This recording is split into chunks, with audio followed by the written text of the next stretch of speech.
Hi, how you doing? It's been a long summer. We're almost to September 7th this year, which is Labor Day, and the last picnic party of the year. So this is going to be probably my last salad, except for maybe some sweet potato salad or something like that as we go into fall. And so I want to show you how I make this corn salad. It's called End of Summer Fresh Corn Salad. And why I called it fresh is we went to the farmer's market and everything's plentiful right now. The corn is ripe and we got a bunch of corn. In fact, I got 8 ears. 6 would suffice. But I have to get rid of them because if I let them go too long, then they get hard, tough when you eat them. Now what I did is I boiled these. I didn't grill them. I tried that before and I just don't like how tough the grill makes the corn. So I'm going to show you this corn salad with, like, you know me, I'm going to do it with an Asian kick. So let me show you what I do. I have the corns here and I'm going to, this is the boiled corn. It's beautiful. Now when you husk corn, you have all these little hairs. Silk is what they call it. And a little bit doesn't matter, but what I do is I take a vegetable brush like this, or one of your choice, and run it under cold water, and I brush it and I get a lot more of those off. So let me show you how I take the corn off the cob. Just do it slowly, people, because you don't want to cut yourself. And I was doing it the other day and I kept coming down and the knife would, I held the knife down further like this and I kept hitting my fingers on the bowl. I said, why am I doing that? Anyway, we're almost done. This stops the corn from going all over the counter. And what it is a trick I learned on the internet, the Chefs on Food Network. I've been watching that forever. And you take a bowl and you put it inside your other bowl. And I can't get it out. And you set your corn on top like I just did. And you might need something to get this out. Here's a spoon. And then you take the bowl. I'll be back in a minute. Well, with the help of cameraman Paul, I got this bowl out of this other bowl. And the trick of this is you can use the bowl inside a bowl, or you can use a butt pan if you have it. And you just set your corn with the flat side up, or down. And you set it in the middle where the thing comes up in the middle of your butt pan.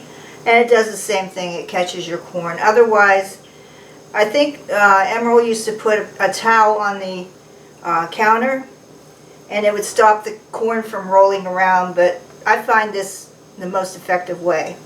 Now, I'm going to show you my ingredients that I'm going to add. Red onion.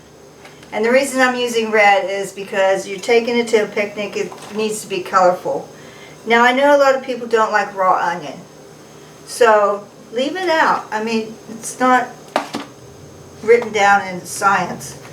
Okay, here I have an orange pepper, bell pepper, because the store, when you go in and they look kind of wrinkly, you know, they're kind of old just like me. So I bought an orange one instead. It was the same price, which is unusual.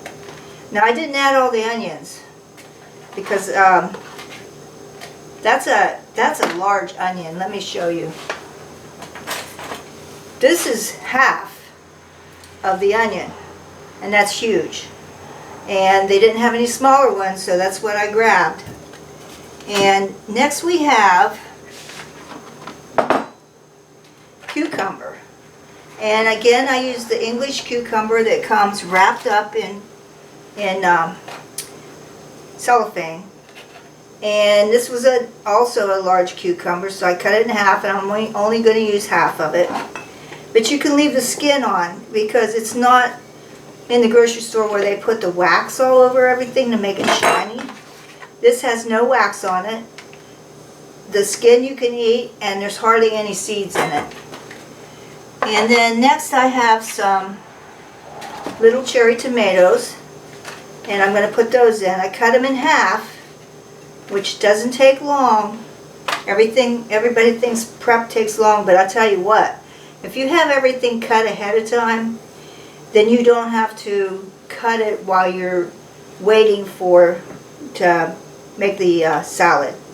Okay, this is my ingredients for the salad. Now I'm going to make the dressing, and for that I'm going to use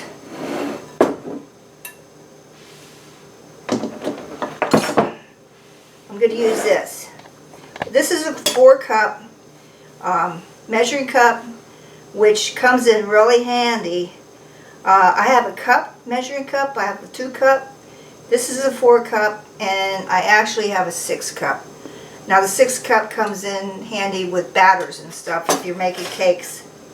Now what I'm going to do is I have 3 tablespoons of mayonnaise. Now the reason I have it out is because my measuring spoon couldn't go all the way down in there, and I'm almost out, which I have another one in the cupboard.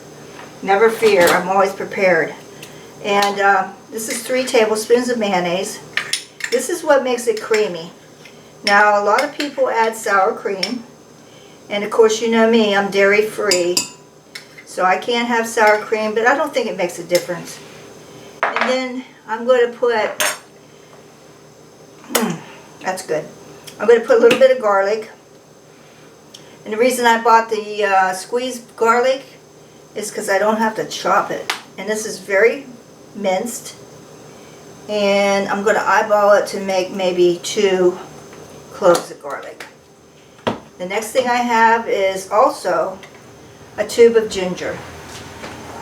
Ginger is something I keep in the freezer, and you have to get one of these rasps to put it in. So I bought the tube, and believe it or not, I've had this for a long time, and I can see that it's still fresh. So, you know, you read these expiration dates, sometimes you don't want to believe them, because things stay fresh in your refrigerator. Now I've got some, I have to use 2 tablespoons of rice wine vinegar, but I don't think I have enough. So let me measure it out.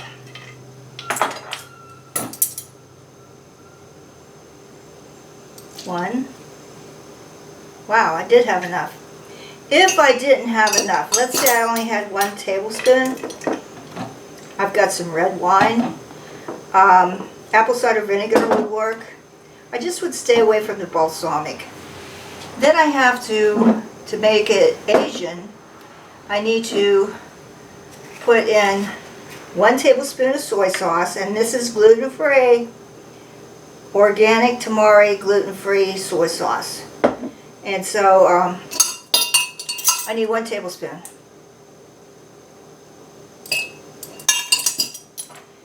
And then one thing I truly love is sesame oil.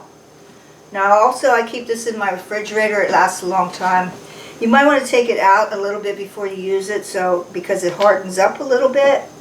And what I'm going to use is 1 teaspoon, because this goes a long way, 1 teaspoon of sesame oil.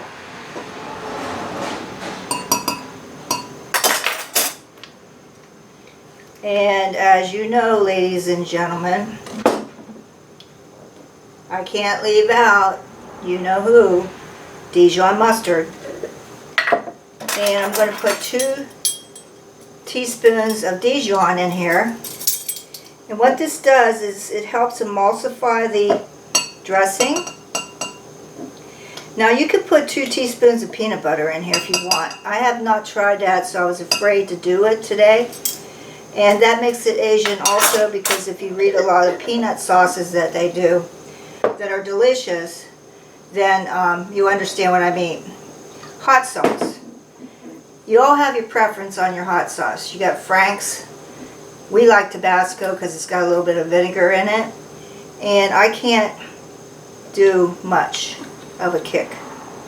So I'm just doing 2 dashes.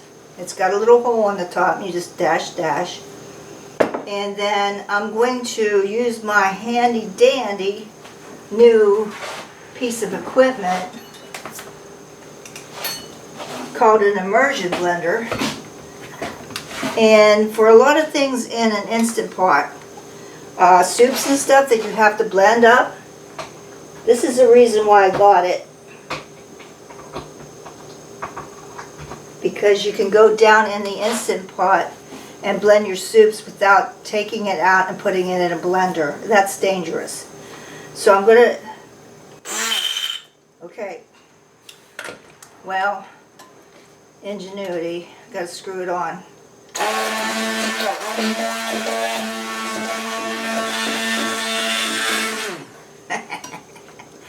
Make a lot of noise, don't I? Let me taste it. Well, that is good. That's good. Okay, let me get my salad over here. What you want to do when you're dressing a salad is not dump the whole thing in at first. You just want to wet it. Because if you dump the whole thing in, it's going to get soggy with the salad. I mean, with the dressing.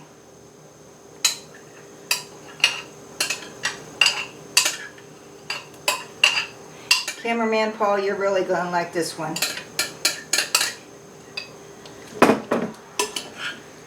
I decided, since I bought so much corn, that I could use the whole dressing, because there's a lot in here. We're going to have leftovers for a week, but that's okay. Everybody needs some fresh in their life, whether it be salads with lettuce and or spinach salad. You need a little fresh in your life.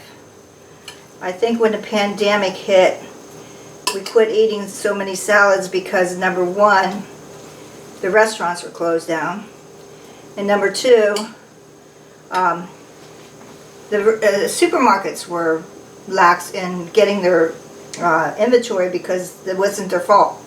But that's what happened, and I quit eating a lot of salad. Now they're sort of back up and running. Next I have some sesame seeds, and they say to toast them, but of course me, I'd be afraid of burning them, so I left it up, not toasted. Cilantro, leave it in, take it out if you don't like it. And yes, people, Asians use a lot of cilantro in their recipes. I love the food, and maybe this winter I can bring you more wonderful recipes. And what I have up my sleeve is I'm going to be investigating vintage recipes from the 20s, 30s, and 40s, and maybe bring back some of those for easy cooking. Please subscribe to our channel, push that bell, and drop me an email if you have a better way of taking the silk off the corn. If you, oh, I forgot, sorry guys, I was going to put some sunflower seeds in here to make it a little bit of crunchy, but I can see that it's going to give me difficulty, so I'm going to sign off and put them in a minute. Bye.